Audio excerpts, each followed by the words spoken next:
Hey everyone, welcome back to my Bikini Without Extreme series. So I miscounted last week. I'm actually 13 weeks out here.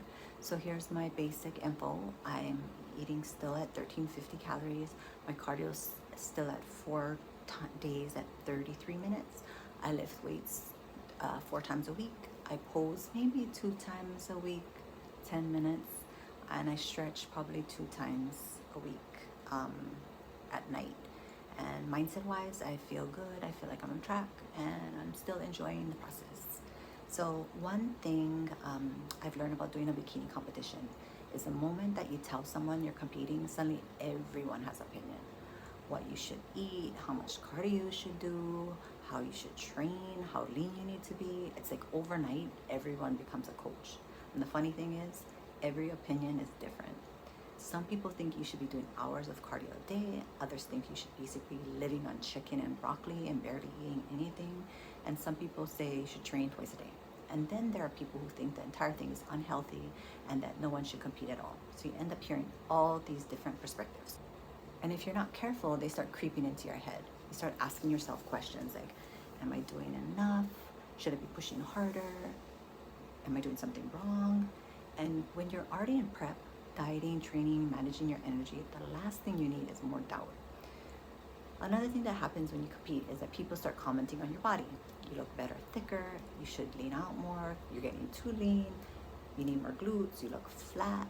And honestly, the sport already involves having your physique judged on stage. But the truth is, when you step on stage, the only opinions that actually matter are the judges and your own. If you walk on stage feeling proud of the work you put in, that's way more than whatever place you receive or whatever feedback you receive as well. So I'll be honest, earlier in my journey, this really got to me. If someone questioned what I was doing, I immediately started questioning myself. And looking back now, I realized something important. Probably the hardest opinions to deal with weren't actually other people's, they were my own thoughts. Every prep, I would constantly ask myself the same question: will I be ready in time? That thought would show up almost every day. And when you start thinking that way, something subtle happens. Every day begins to feel like a task. Nothing feels good enough. You hit your workouts, but you still wonder if it was enough. You follow your nutrition, but you wonder if you should cut more.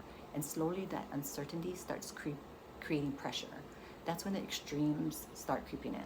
Obsessing over numbers, checking the scale and letting your mood depend on what number shows up that morning, or feeling like every decision could make or break your prep. Physically, I always showed up on stage prepared, but mentally, I was exhausted. And honestly, I do believe that kind of constant stress affects your body too. When your mind is always in panic mode, your body feels it, whether you realize it or not. So this time around, I don't want to prep like that anymore. I don't want to live in that constant second guessing. So I made a decision early in this prep. When those thoughts show up, I'm going to handle them differently because they still show up sometimes. But now I have a plan. The first thing I do is pause and check the facts. Instead of spiraling into, am I doing enough? I just ask myself, what have I actually done this week? Did I hit my workouts? Did I follow my nutrition? Most of the time the answer is yes, and that alone is enough. The second thing I do is to shift my focus back on the process.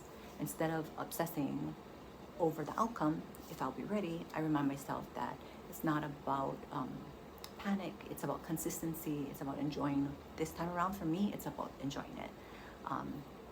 And so you won't get prep ready or stage ready from one extreme decision. You get ready from consistently showing up throughout the journey. And so the third thing I do when I start to overthink is I literally say to myself, you need to chill out, baby girl. And just notice that thought itself just breaks the cycle. It's like hitting a reset button. Then I go to back to the tools that actually help me stay grounded. Maybe it's journaling, affirmations, visualizing, or posing practice. So those things bring my focus back to the present moment instead of living in the what ifs. So one thing that really is important to me this time around is doing prep in a way that actually feels sustainable. I don't believe prep has to destroy your life.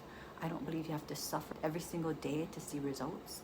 And I definitely don't believe you need to go to extremes just to step on stage. For me, this prep is about balance. Training hard, yes. Being disciplined, absolutely. But also respecting my body and respecting my life outside of the gym. So I know not everyone will support this approach. There are people who think prep should be harder.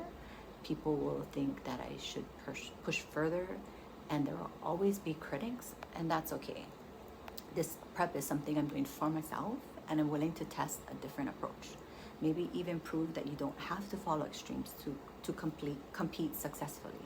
So one of the biggest lessons I've learned from competing is this, that confidence has a lot less to do with how your body looks and more to do with how you carry yourself.